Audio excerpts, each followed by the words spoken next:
네, 안녕하세요. 저는 중학교 3학년에서 지금 과학을 가르치고 있는 김준호 강사라고 하고요. 지금은 풍동중학교 3학년 이번 기말고사 내신 기출 레포트를 위해서 지금 촬영을 하고 있습니다. 그럼 시작을 해보겠습니다. 일단은 풍동중학교 3학년 같은 경우는 난이도가 한 별 3개 정도로 우리가 생각을 하고 있습니다. 왜냐면은 이번에 풍동중학교 같은 경우는 그러니까 출제되는 단원이 무려 4단원이나 출제가 되었기 때문에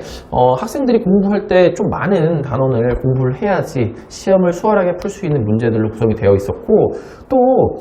이 4개의 단원 중에서 운동과 에너지, 생식과 유전, 에너지의 전환과 보존 같은 좀 계산을 좀 많이 해줘야 되는, 친구들이 많이 어려워하는 물리나 생명과학 같은 단원으로 구성되어 있었기 때문에 학생들이 조금 많이 연습이 되어 있지 않다면은 어려움을 겪었을 수도 있겠다 라는 정도의 난이도로 나왔지만, 객관적으로 판단을 했을 때 엄청나게 어려운 난이도는 아니었기 때문에 우리 친구들이 어느 정도 숙제를 잘 풀었고, 우리 학원에서 내주는 문제라든지 아니면 수업을 잘 들었다면은 그렇게 어렵지 않게 수월하게 풀 수 있었던 난이도였다고 생각을 하는데, 개념 암기라든지 연습이 제대로 되어 있지 않았다, 그렇다면은 단원이 조금 많았기 때문에 공부가 조금 부족한 학생들한테는 어려웠을 수도 있겠다라고 생각을 하는 이번 기출 문제가 되겠습니다. 그래서 저희가 대표 문항 분석을 했을 때 단원이 4개지만 좀 어렵다 하는 문제는 생식과 유전이랑 에너지 전환과 보존에서 나왔습니다. 그러니까 물리에서 한 문제, 생명과학에서 한 문제 정도 나왔는데, 왜냐하면 에너지 전환과 보존 같은 경우는 우리가 계산을 좀 해줘야 되고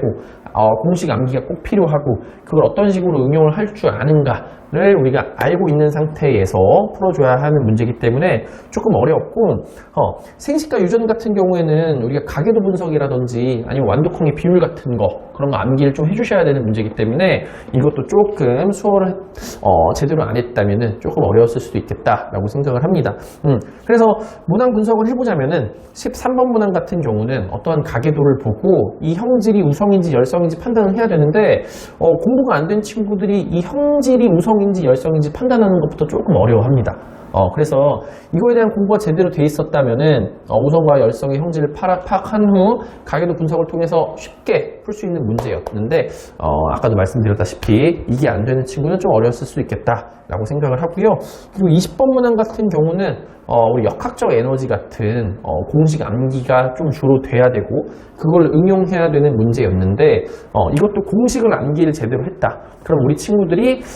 좀 쉽게 풀 수 있었던 문제였는데, 공식 암기가 내가 좀 헷갈려, 2분의 1 mv제곱이라든지 9.8 mh 같은 공식을 좀 헷갈린다, 그러면은 조금 어려웠을 수도 있는 문제가 됐을 거라고 생각을 하고요.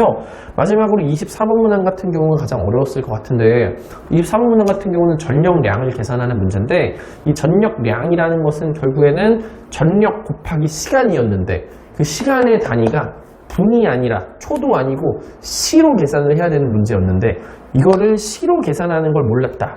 그러면은 대부분 다 틀렸을 것 같은, 그나마 우리 풍동중학교 기말고사 문제 중에서 가장 어렵게 나온 문제였기 때문에 23번 문항 같은 경우를 맞춰줘야지 100점을 맞을 수 있었다 라고 생각을 하고, 조금 많이 틀렸을 것 같은 난이도의 문항이 24번 문항이 됩니다.